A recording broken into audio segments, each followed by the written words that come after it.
Combattants de l'indépendance, aujourd'hui victorieux, je vous salue. Je viens réclamer le corps de mon frère, que l'on nous a arraché. Bien longtemps d'avance, j'ai souvent lutté contre l'injustice.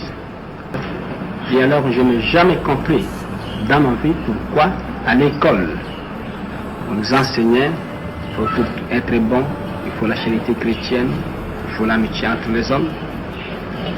Comment on peut concilier l'instruction que les Européens nous donnaient à l'école, les principes de civilisation et de morale, avec les actes que ces Européens commettaient vis-à-vis des populations noires? C'est une vérité douloureuse et désagréable, mais elle doit être dite. L'objectif que nous poursuivons, c'est la libération du Congo du régime colonialiste.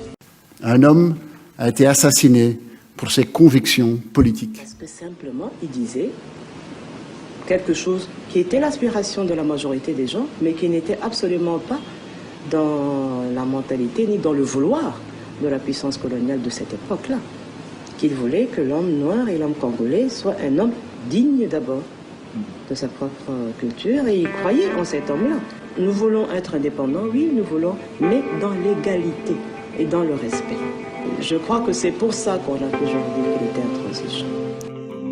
Le pacte est respecté. Quelques-uns copulent avec le diable, d'autres forniquent avec le péché de l'indifférence. C'est la domination dans l'hypocrisie, le pouvoir d'être au-dessus de tout, toujours plus haut, toujours suprême. À vous tous.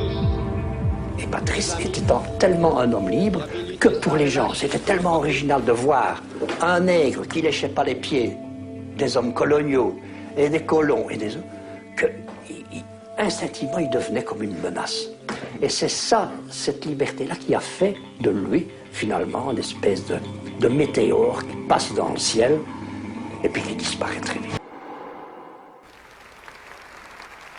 Nous avons connu les ironies, les insultes. Pour les gens, c'était tellement original de voir un nègre qui léchait pas les pieds des hommes coloniaux. Les mots d'ordre, bon, que tous les politiciens disaient, indépendance, liberté, liberté économique, indépendance économique et tout ça, c'est qu'il y croyait vraiment. Les coups que nous devions subir matin, midi et soir, parce que nous étions des nègres. Et les gens se sont rendus compte que ce n'était pas uniquement des slogans électoraux, ou bien pour avoir des voix, mais que c'était un homme. À partir d'un certain moment, on ne pouvait pas composer avec lui sur l'indépendance de son pays et sur certains principes qu'il a érigés. À vous tous, mes amis, qui avez lutté sans relâche à nos côtés.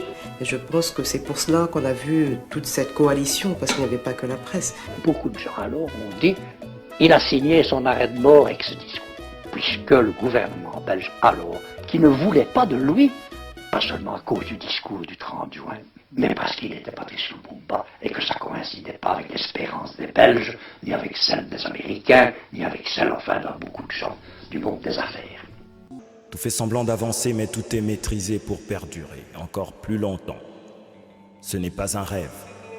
Gérons-les, disent-ils, virgule, matons-les, point. L'objectif que nous poursuivons, c'est la libération du Congo du régime colonialiste. C'est l'émancipation totale du pays. C'est l'émancipation totale du pays.